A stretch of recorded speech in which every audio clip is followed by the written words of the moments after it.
அழாதம்மா மினி, அழாத.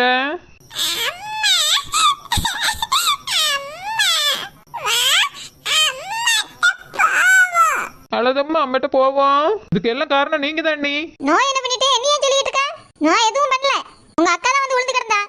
இவ்வளவு பெரிய பொம்பளைக்கு ஒரு தோசை சுட்டு எடுத்துட்டு வர முடியாதா? உங்களுக்கு தோசை தேவையா? நீ அவ்வளோ இட்லி எங்க அக்கா வச்சு வச்சிருந்தேல, அதுல 2 எடுத்து திங்க முடியாது உங்களால. உங்களாலதான் எங்க அக்காளுக்கு இந்த மாதிரி அடிபட்டு இருக்கு. எங்க அக்காளுக்கு மட்டும் ஏதாவது ஆவட்டும், அதுக்கு பிறகு தான் இருக்கு உங்களுக்கு. என்ன பண்ணிடுவா கேக்கேன்? பொச்ச பிள்ளைய 2 எப்படி நின்று அழுதுகிட்டு பாருங்க. இந்த பாவத்தை பாருங்க. நீ மனசாட்சி இருக்கா உங்களுக்கு எல்லாம்? மண்ணாங்கட்டி இருக்க தெரியல. பாரு கரோலே, நீ வாயை மூடிரு. எனக்கு 2 தோசை தான் சுட்டு எடுத்துட்டு சொன்னேன். நேத்தே உங்ககிட்ட எல்லாம் நான் என்ன சொன்னேன்? எனக்கு பிடிச்ச சாப்பாடு செஞ்சு தரணும்னு சொன்னனே இல்லையா? அதுவும் அந்த நேரத்துக்கு நாங்க வந்தவனே சாப்பாடு தரணும்னு சொன்னனே இல்லையா? நீ எல்லாம் செஞ்சு வச்சுட்டு குளிக்க வேண்டியதானே? அடுப்பங்கரை பூட்டிரியா? சோறு பொங்க மாட்டீங்க, கஞ்சியை போடியா? நீ என்ன பழி போட்டியா மேல? உங்க அண்ணன் வரைக்கும் போச்சுல இது. உங்களால உங்க அண்ணன் நான் எவ்வளவு பேச்சு வாங்கினேன் தெரியுமா? உங்ககிட்ட அதுக்கு தான் அடுப்பங்கரையை கொடுத்தேன். அந்த நேரத்துக்கு சமைச்சு வைக்க முடியாத வாய் பேசாதங்க. உனக்கு அதுக்குள்ள என்ன பையனை குளிப்ப வேண்டி கிடக்கு? போறாள காலேஜுக்கு, பையன காலேஜுக்கு. நீ ஒழுங்கா தோசை சுட்டு தந்திருந்தா நான் உங்க அக்கா வேலையாக போறேன். நான் எங்க அம்மனுக்கு அவளை என்ன போனேன். நீ இல்லைன்னா எனக்கும் காலேஜுக்கு நேரம் இல்ல. இப்படி காலேஜுக்கு போயிட்டியோ? எல்லாம் உங்களால தானே போக முடியாம இருக்கேன். வாய் மூடு கரோலு. அப்படி பார்க்க போனா எல்லாத்துக்கும் நீ தான் காரணம். எல்லாத்துக்கும் உங்களுக்கு ஆசை. அடுப்பங்கரையும் பிடிச்சிக்கிடணும், சமைச்சிடவும் கூடாது. ஒரு வேலையை உங்களால சொல்லிடக்கூடாது. தினாம உங்களால வந்து நான் கும்பிடணும்.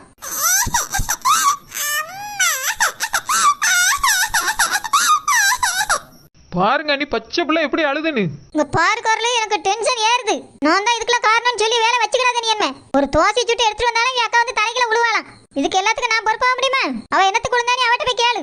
யார் எதுல தடுக்கி விழுந்தாலும் எல்லாத்துக்கும் நான் தான் காரணம். என் நெத்தில என்ன இழிச்சு வாங்கி எழுதி விட்டிருக்கோம். இல்லாதையும் போட்டாட்டி எல்லாத்துக்கும் மைனிங்கிற மாதிரில இருக்கு. நீங்கள் செய்யற தப்புக்கெல்லாம் என் மேல பழிய பொடி வேலை வச்சுக்கிறாதுங்க. கண்மணி, அம்மைய டாக்டர் செக் பண்ணிட்டு இருக்காவுமா. கொஞ்ச நேரம் கழிச்சு போய் பார்ப்போம்.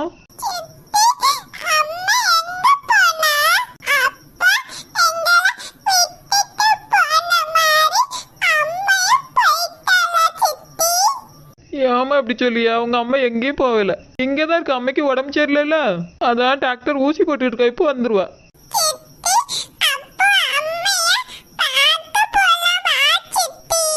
செக் பண்ணிட்டு வருவோமா? டாக்டர் சொல்லும்போது போய் பார்ப்போம்.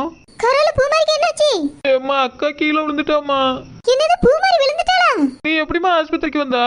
பக்கத்துல சொன்னாதான் ஓடி வரேன். ஏம்மா, மைனி தோசை சுட்டு கேட்டிருக்காவம்மா அக்கா கிட்ட. அக்கா தோசை சுட்டு எடுத்துட்டு வரும்போது எப்படி விழுந்தான்னு தெரியல, விழுந்துட்டாமா கீழே. அவ்வளவு இட்லி அவிச்சு வச்சிருந்தல, எதுக்கு மாதிரி தோசை கேட்டா? இங்க பாருங்க அத்தை, நீங்க ரொம்ப கத்தி வேலை எல்லாம் வச்சுக்கிடாதுங்க என்கிட்ட. எனக்கு இட்லி சாப்பிட பிடிக்கல, 2 தோசை சுட்டு எடுத்துட்டு வானே அவகிட்ட சொன்னேன். சுட்டு எடுத்துட்டு வரும்போதே கீழே வந்து விழுந்து கிடக்கா. நான் என்ன பண்ண முடியும்? இது ஒரு பெரிய பிரச்சனை மாதிரி என்னையவே கேக்குறீங்களா எல்லாரும்? இம்மா, அதான் அவ்வளவு இட்லி இருந்துச்சுல்லம்மா, நீ எதுக்கு தோசை கேட்ட? உங்க எல்லாருக்கும் அப்ப நான் தோசை கேட்டதான் தப்பாய் போச்சு. இங்க பாருங்க அத்தை, எனக்கு இட்லி பிடிக்கவே இல்ல, அதனால தான் 2 தோசை சுட்டு கேட்டேன். நான் உங்ககிட்ட என்ன சொன்னேன் நேத்து? நான் என்ன கேட்கணும் அதை செஞ்சு தரணும்னு சொன்னேனா இல்லையா? அடுப்பாங்கறே உங்ககிட்ட தந்தாச்சு. சும்மா என்னைய கோபப்படுற வேலையெல்லாம் வச்சுக்கிடாதுங்க. ஏம்மா, என் பிள்ளை மாசமா இருக்கல்லம்மா. கீழே விழுந்துட்டு வயித்துல அடிபட்டு இருந்தா என்ன ஆயிருக்குமோ தெரியலையம்மா. கரோல், டாக்டர் என்ன சொன்னாவ? ஏம்மா, டாக்டர் உள்ள கூட்டிட்டு போயிட்டா வேணும், வரவே இல்லம்மா.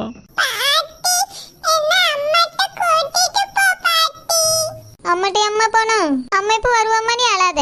லேசாதான் வந்து விழுந்தா நான் பாத்துக்கிட்டு தான் நின்னேன். ஒன்னும் செஞ்சிருக்காது. எல்லாரும் கடந்து ஒப்பாரி வச்சுக்கிட்டு இருக்காதுங்க. உடனே என் புருஷன்கிட்ட எல்லாரும் போற போட்டு அழுதுறாதுங்க. எங்க அக்காவுக்கு மட்டும் ஏதாவது ஆவட்டும், அதுக்கு பிறகு உங்களுக்கு இருக்கா? நீ எங்க அண்ணன்கிட்ட சொல்லி தான் கொடுப்பேன். ஆமா, உங்க அண்ணன் கிட்ட சொன்னோனே நீ தலையை சீவிடுவாரு. இந்த வீட்டுல இருந்துட்டு உங்களுக்கு ஆக்கி போட்டுக்கிட்டு இருந்தேன் இனிதான் சொல்லணும். உங்க அண்ணன் கிட்ட மட்டும் சொல்லி ஏதாவது பிரச்சனை வரட்டும், அதுக்கு பிறகுதான் இருக்குது உங்களுக்குலாம். டாக்டர் வெளியே வரட்டும், நீ அதுக்கு பிறகு உங்களுக்கு இருக்கு. டாக்டர், எங்க அக்காவுக்கு என்னாச்சு டாக்டர்? எங்க அக்கா இப்ப எப்படி இருக்கா டாக்டர்? அம்மா, அந்த மாசமா இருக்குதே ஒரு பொண்ணு, அவங்க கூட வந்தவங்க தானே நீங்க எல்லாம்? ஆமா டாக்டர், நாங்க தான் வந்திருக்கோம். என்னாச்சு, அவ நல்லா இருக்காளா? அம்மா, மாசமா இருக்க பொண்ணு கீழே விழுற வரைக்கும் பாத்துட்டா இருந்தீங்க. என்னம்மா அப்படி வேலை வாங்கினீங்க? டாக்டர், நாங்க ஒரு வேலையும் சொல்லல, அவதான் போய் கீழே விழுந்துட்டா டாக்டர். அது எப்படி விழுந்தான்னு எங்களுக்கே தெரியல, அவட்ட தான் கேட்கணும். ஏதோ வேலை செய்யும் போதுதான் கால் தட்டி விழுந்துட்டேன்னு சொன்ன மாதிரி இருந்து, அதாம்மா கேட்டேன். மாசமா இருக்க பொண்ணை பத்திரமா பாத்துக்க கூடாதா? இப்ப ஹாஸ்பிட்டல்ல காத்து கிடக்க மட்டும் இத்தனை பேர் வந்திருக்கிய. டாக்டர், என் பிள்ளை பூமாரிக்கு என்னாச்சு டாக்டர்? ஏம்மா, அவங்க கீழே விழுந்து வயித்துல அடிபட்டதுனால அபாசன் ஆயிடுச்சுமா. என்ன டாக்டர் சொல்றிய? ஆமாமா, உங்களுக்கு வயித்துல தான் பலமா அடிபட்டு இருக்கு, அதனால குழந்தை களைஞ்சு போச்சுமா. என் பிள்ளைக்கு என்னாச்சோ தெரியலையே, எப்படி இருக்கால தெரியலையே. எங்க அக்கா வயித்துல இருந்து குழந்தையே கலைஞ்சு போச்சா டாக்டர்? எப்படியாவது குழந்தைய காப்பாத்துங்க டாக்டர். ஏம்மா, அதான் களைஞ்சு போச்சுன்னு சொன்னேன்லம்மா, வேற எப்படிமா காப்பாத்த முடியும்? போனதுதான். டாக்டர், என் பிள்ளை எப்படி இருக்கா டாக்டர்? அவங்க நல்லாதாம்மா இருக்காங்க. நீங்க போய் பாருங்க.